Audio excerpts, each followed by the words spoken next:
Right, not be one to miss an opportunity here, but I just want to say I just fixed this car, and as you can see, it's as sweet as a nut. Don't worry about the smoke, that's perfectly fine. It's supposed to smoke.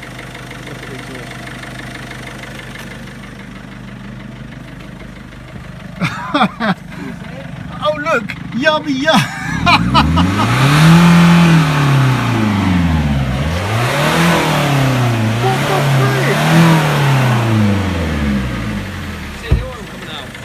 Yes, I do. I like it. Yeah? I think that's novel. That's a new environmentally friendly version. Yep. This is an electric car just before it catches fire and burns you to a goddamn crisp. Matt! Yeah. Matt! Yeah. Matt! Yeah. Matt! Yeah. Matt! What is it, Alan? Come here, come here, come here. I've just found the brake judder on this Cougar. I don't know, they look alright. I know they look alright, but come round 9 o'clock. Hang on. Can you see that? Where's the fins? Oh, hello. Hi. He's got a little mouth. How the bloody hell did that? That's just corroded in there, isn't it? Yeah. That is absolutely. Eating the fins from the centre. Hang on. Yeah! Look at that. He's been driving around like that. The backside's not even attached, is it? No. Crikey. Now I've got to smash the disc. Stand back. Stand back.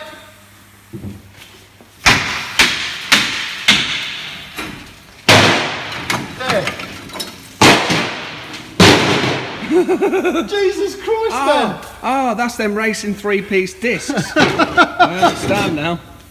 Okay, so we had a tiny bit of contact still attached on the bottom there.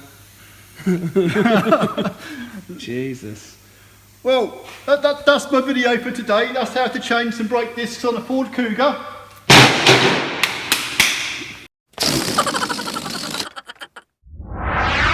Right, well, it's Monday morning. This is my first job of the day. And this got pulled in 5:30 Friday, just as I was about to go home, so I left it. Because there's so many cars laid up, it wasn't really important to fix it anyway.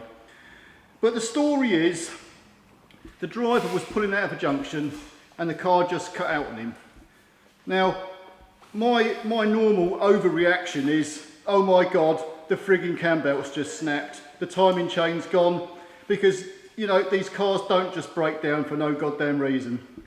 So, yeah, well, I always overreact, don't I, Matt? Understatement. But yeah, without even looking at this car, I always think the worst. But what I thought I'd do today, I'll just go through a few little basic checks. Because without even plugging the scanner in, this is the first thing I would do. I will position this camera just there. Woo! Yep, that's diesel. Well, you never know these bloody taxi drivers, do you? I will say though, we haven't had petrol put in one of these cars for a flipping long time now, so they're doing well, these drivers. Anyway, what I'm going to do now, the first thing I'm going to do is I'm going to plug the scanner in and see if we've got any codes. There were two codes in the ECU, and they both related to low fuel pressure. That's kind of pointing me in the right direction. There's one more thing I'm going to do. So what we have on our scanner here, fuel rail pressure desired pounds per square inch, 4,700 basically. So if I crank it, I should get more than that. But I don't think I'm going to get more than that.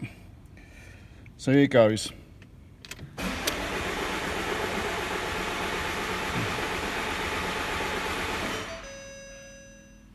Yeah, 5,000 that went up to. So it went up a little bit. But I'll tell you something, it's not enough. We should be seeing like £10,000 per square inch. In actual fact, let me give it another crank.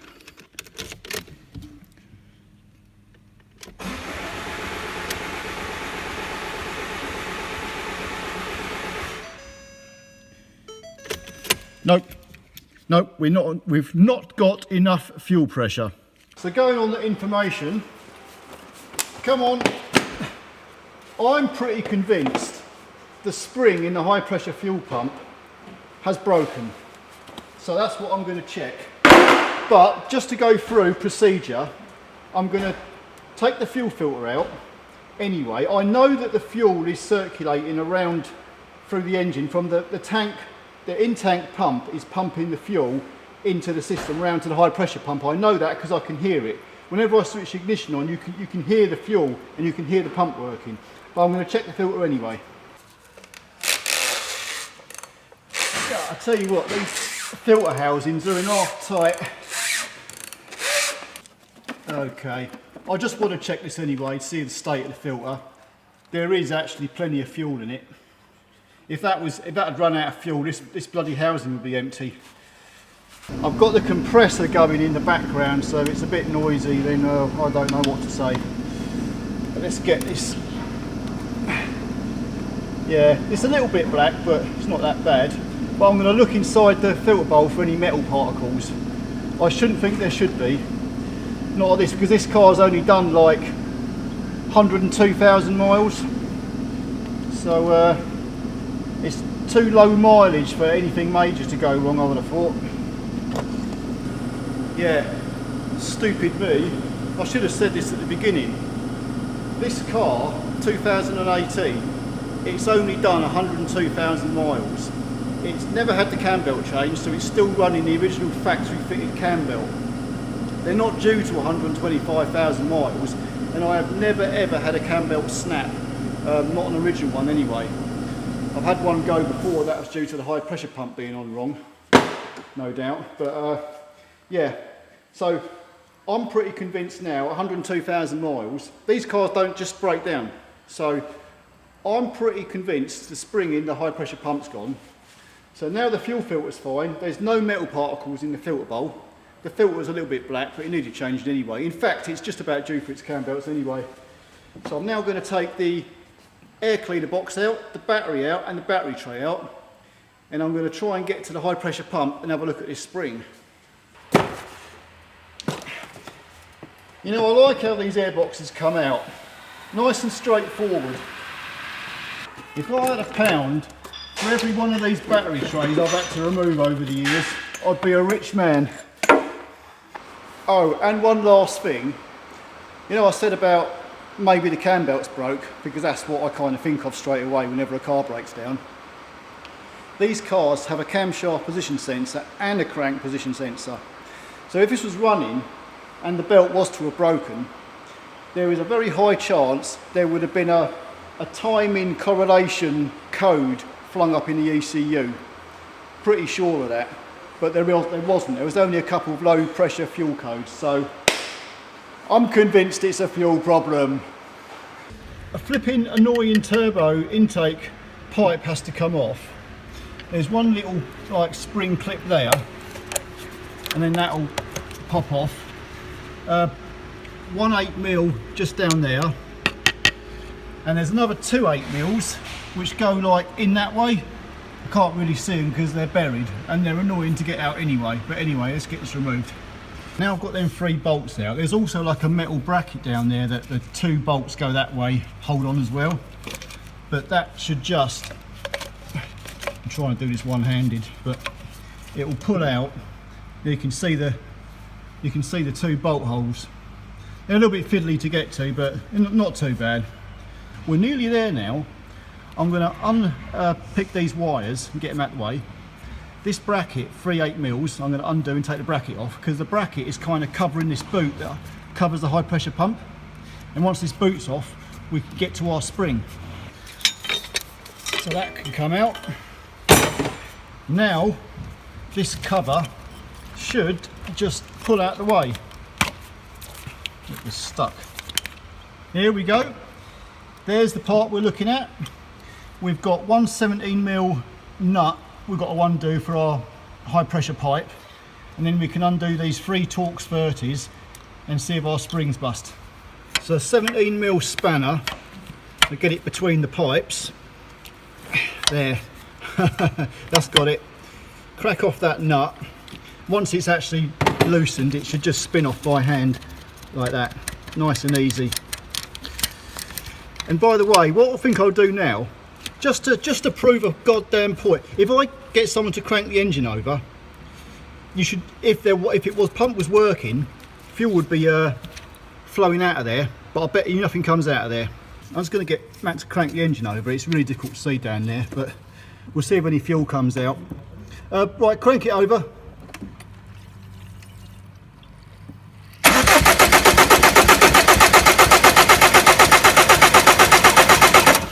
Nothing at all. There's absolutely zero coming out of the high pressure pump. But just to prove a point here, if I take the oil filler cap off, right, if you crank it over, you can see the chain spinning. Okay. So we know the camshafts are turning, but there's absolutely zero fuel coming out of here. I can hear the fuel flowing through the fuel filter around to the pump, but we've got nothing coming out of the pump. I've removed 2 of them Torx 30 screws already, and this is the final one. If that spring was still in one piece, when I start removing this final one, the spring will try and push that whole unit upwards. If it doesn't try and get pushed upwards, oh, I heard a click. Yeah, if the whole unit doesn't try and get pushed upwards under load, then we're pretty sure the spring's bust. But that is lifting up. So we could have more than a spring problem here. But, although I'm sure it should come up higher than that. Let's have a look. No, that is actually all in one piece. That's good. That means we've got a bigger problem. Oh, well, that's that then. I was absolutely convinced that was going to be a simple little job. Now it's turning into a frigging jackpot. But anyway, the simple fact still remains. There's fuel going into the pump, but there's nothing coming out. So I'm going to whip that pump off, and I just hope it's not camshaft related. But anyway, I've already done videos on how these pumps come off, and if you want to see that, how they're all supposed to be set up and everything, you can watch it there. Anyway, let's get this off and see what the damage is. And I'll tell you what, flipping heck, I keep knocking my bloody knee on this flipping towing eye. If you ever have these in the car, the best thing is take them out as quickly as possible, because you're going to walk into them. This is it, final bolt coming out. I'm hoping I'm going to see something wrong with this pump. Otherwise we really have got problems. Come on, off you come.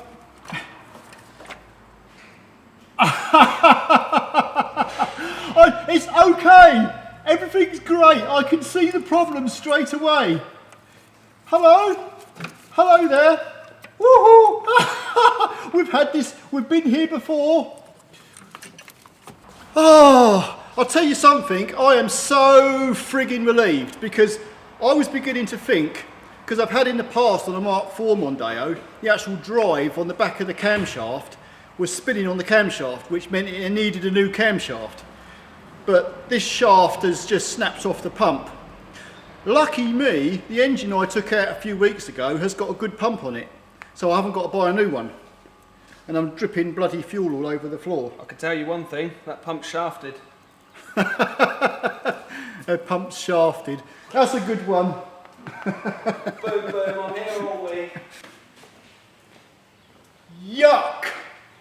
Well, that was a little bit more work than expected. Flipping door just shut by itself. I thought someone was creeping up behind me. Yep, problem now, this car's due pretty much for cam belts. We normally do them at 100,000, even though they're supposed to be done at 125. We do them a bit early just to be safe. So now I'm going to take the old cam belt off, put a brand new cam belt and water pump on it. I'm then going to turn the timing around a little bit, and I'm going to pin up where the camshaft should be, so that the pump, when the pump's lined up, it goes in and everything is timed up properly. I've made videos on the cam belt, how you change them and how the pump all times up and everything. And you can, I think the cam belt video you can watch here.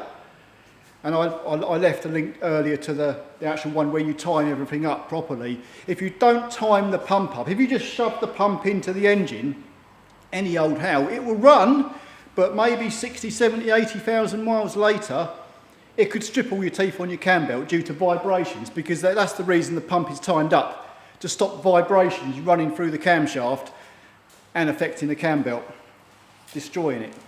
Anyway, I better get on, and once I get it all back together, I'll then turn the key and see if it runs. It bloody well ought to. I've just put the cam belt and water pump on, so this is what I use as a timing pin, just a bolt. But yeah, that's all timed up perfectly now. I've got the pin in the crankshaft as well. That big hole is obviously for your camshaft timing, cam belt timing. The little hole here, I'm now going to rotate this sprocket, I don't know, 30, 40 degrees, and till it's about just past the 6 o'clock position. And then there's another little pin that will go through this hole into the back of the head, and that will be our pump timing. I think the only way I can even show this is where that little hole is. There's I've got a mirror here. There's a little hole behind the sprocket around about a 6 o'clock position. If you get a mirror up there, you can see the hole, and then you can put like a drill bit in there or something. But as long as it lines up, then you know that's your pump timing set. Now this is a used pump off an old engine which was buggered. But you'll know when that spring is good, if it's not broken, because this cog here, you won't be able to turn that easily by hand. That would be really like stiff as it tries to turn on the lobe. You won't be able to. you'd need to put a spanner on it to turn it by this nut. But that's all good. So I'm going to fit a brand new O-ring here and then pop this pump in. But first of all, I've aligned up the two dots on the pump. You've got one tiny dot there and another one there. As long as them two dots are in line, that's good. Our camshaft is lined up, these are lined up, so now this pump can just slot in and everything should be good. And just in case you need to know what the part number of that O-ring is, there you go. Okay. You haven't got to take that hose off, you can leave that in place, it will fit through there. You just tip it in, tip the pump in at an angle.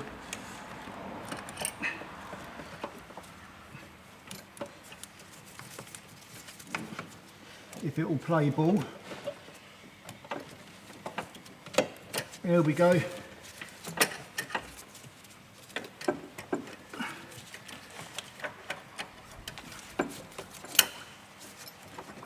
We're in. Right, I'm just going to bolt it all back together, and we're going to start it up. It's going to go. I can feel it.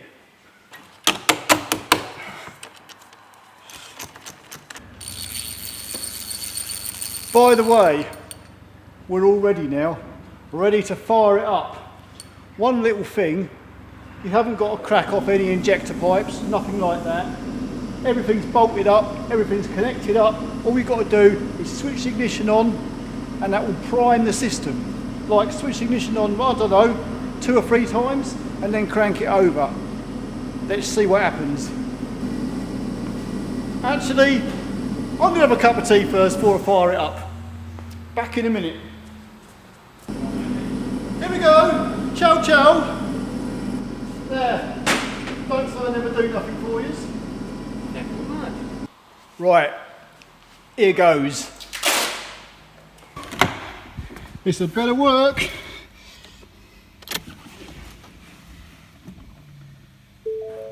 I can hear the fuel pump priming. You see that little spanner? Oh, it's gone now. I'll prime it again. That'll just get the fuel circulated from the tank around the system. That little spanner is showing that there's low fuel pressure because of the there's still air in the system. This is the 3rd prime. I'm going to give it a crank now and see if it goes.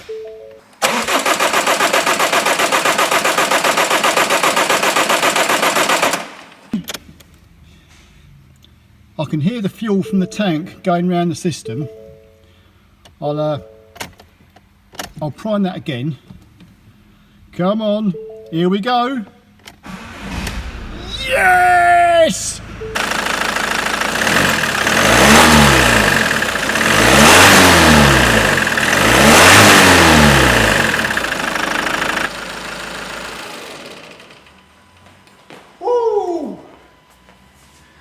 that's it. That's my Monday over with. This is the kind of crap I get on a daily basis. All these bloody Mondeos, forever going wrong. In fact, well, this one ain't done bad really. Mind you, I was absolutely convinced that the spring was broke, because the springs in these pumps are the main problem. But for the actual shaft to snap off, that's only ever happened once. Now it's happened twice, so I'm beginning to thinking they're using shit materials to make these pumps. Anyway, job's done. It's got a second-hand pump on, which we had anyway, so it didn't cost nothing. It's got a brand new Campbell water pump. It needed that doing anyway, so it weren't too bad a thing to do. Right, that's it then. Hope any of this might help you in some way. If your car breaks down, just a few basic checks to do. Don't lose your head. Don't think it's a Campbell snap like me to start with. Anyway, that's it guys. Until the next time. See ya!